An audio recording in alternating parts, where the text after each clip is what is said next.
भारत हमारे देशवासी हैं, कहीं न कहीं धीरे धीरे धर्म को ऊपर और अपने देश को नीचे रखने लगे हैं। ये हमारे देश के लिए, हमारे लिए और हमारे आने वाले जनरेशन के लिए अच्छी बात नहीं है। मैं या आप भी जब अपने घर से, मोहल्ले से, अपने गांव से बाहर निकलोगे तो आप ज़रूर देखोगे कि लोग अपने धर्म को बहुत सम्मान, आदर करते हैं। मैं ये नहीं कह रहा हूँ कि अपने धर्म को मानना, प्रचार करना, ये सारी चीज़ें गलत है।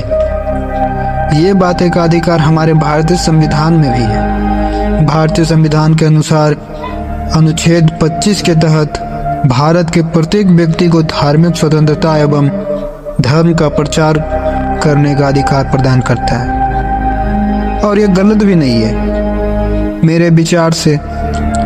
लेकिन अगर कोई व्यक्ति ये दावा करता है कि हमारा धर्म ही सबसे महान है, हमारा धर्म ही सबसे अच्छा है, हमारा धर्म ही सबसे बेहतरीन है, तो ये कहीं ना कहीं से गलत है। मैंने कई सनातनी यानी हिंदू धर्म के लोगों से ये सुना है, और आपने भी सुना होगा कि हमारा धर्म जैसा दुनिया में कोई धर्म नहीं है। मैंने कई मुसलमानों से भी सुना है कि हमारा धर्म ज़्यादा बेहतर है। यहाँ तक कि कई ईसाइयों के मुंह से भी सुना हूँ कि हमारा धर्म सबसे बेहतर है। और ये सब मेरे हिसाब से कईयों ने बोला होगा और कईयों ने सुना भी होगा। हमारे आसपास ये सारे चीज़ें, घटनाएं घटती रहती है। मुझे गुस्सा तब आता है जब उस व्यक्ति से धार्मिक बातें सुनने को मिलती है जिसने अपनी पूरी जिंदगी में कभी रामायण नहीं पढ़ा हो, महाभारत नहीं पढ़ा हो, वेद एवं भगवत गीता नहीं पढ़ा हो। उन लोगों से मुझे काफ़ी गुस्सा आता है और मैं उन लोगों से काफ़ी नफरत करता हूँ, लेकिन अपने मन में ही ये सब बातें मैं दबाए रखता हूँ। लेकिन मैं ठहरा भगत सिंह का भक्त, मैं कभी कभी अपने दिल की भी सुन लेता हूँ कि बस बहुत हो गया। जैसे भगत सिंह भी अपने आसपास होने वाली गलतियों से बहुत परेशान रहते थे और गलतियों के खिलाफ आवाज़ उठाते थे। मैं भी उसी तरह आवाज़ उठा ही देता हूँ।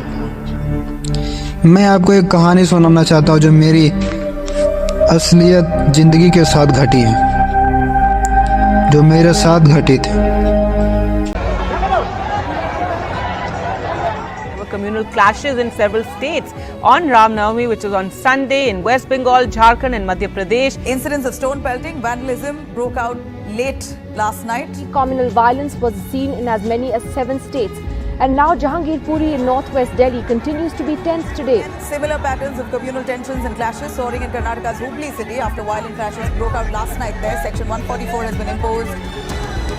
तो कहानी यह है कि मेरे साथ ये थे कि मैं किसी जनरल कंपटीशन का एग्ज़ाम देने जा रहा था। सावन का महीना था और परीक्षा स्थल दूसरे जिले में गया था। मेरे घर से लगभग 300 किलोमीटर दूर था। मुझे ट्रेन से जाना था और मैं अपने समय पर स्टेशन पर भी पहुंच गया था परीक्षा के दिन। जैसे ही मैं ट्रेन पर चढ़ने जा रहा था, मुझे पीछे से धक्का दिया किसी ने। मैंने उससे कहा, कौन है भाई, थोड़ा आराम से, ट्रेन है, जहाँ पैर वैर फिसल गया तो दुर्घटना हो सकता था। तो उधर से जवाब क्या आता है, गाली और सिर्फ गाली। और वे शायद धाम जा रहे थे, जो सावन का महीना में भगवान शंकर पर जल अर्पित किया जाता है, वहीं। और उन्होंने नारंगी रंग का वस्त्र पहन रखा था। ट्रेन खुलने ही वाली थी तो मैंने दरवाजे पर देखा कि एक बूढ़े दादा ट्रेन पर चढ़ रहे थे। मैंने उन्हें हाथ देकर चलती ट्रेन पर चढ़ा दिया। तो पीछे से क्या आवाज़ सुनाई देती है, क्यों चढ़ाया उसको, वो मुसलमान है। मैं हक्का बक्का हो गया कि ऐसे भी लोग हमारे देश में हैं। मैंने तो सिर्फ ये सोचा था कि एक बूढ़े इंसान है जो ट्रेन पर चढ़ने की कोशिश कर रहा थे और मैंने उसे सिर्फ हाथ दिया। इतना में ही मैं उन 4-5 लोगों के सामने छोटा हो गया क्योंकि मैंने एक मुसलमान व्यक्ति की मदद की। मुझसे रहा नहीं गया, मैंने बोल दिया कि उन लोगों से आप लोग को मुझसे रहा नहीं गया। मैंने उन लोगों से यह बोल दिया कि आप लोग जा तो रहे हैं तीर्थ यात्रा पर, लेकिन आपके दिल में मन में ऐसी गंदी चीजें हैं तो आपका तीर्थ यात्रा सफल कैसे होगा।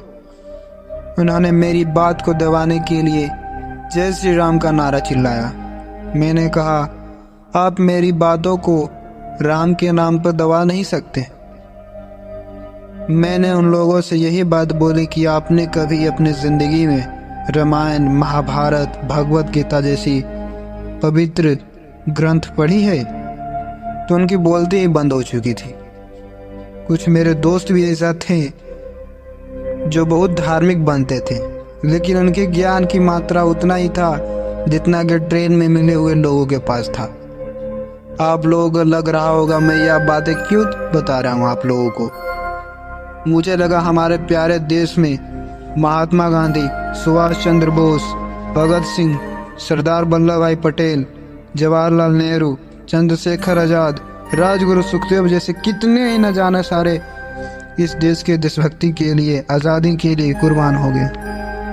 और आज उसी देश में खड़े होकर उन्हीं का सम्मान आदर नहीं किया जाता।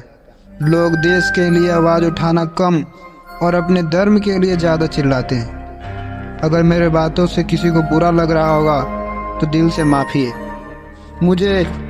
मुझे इस वक्त एक मूवी ध्यान में आ रही है जो परेश रावल और अक्षय कुमार का 2012 में ओ माय गॉड नाम का एक मूवी आया था।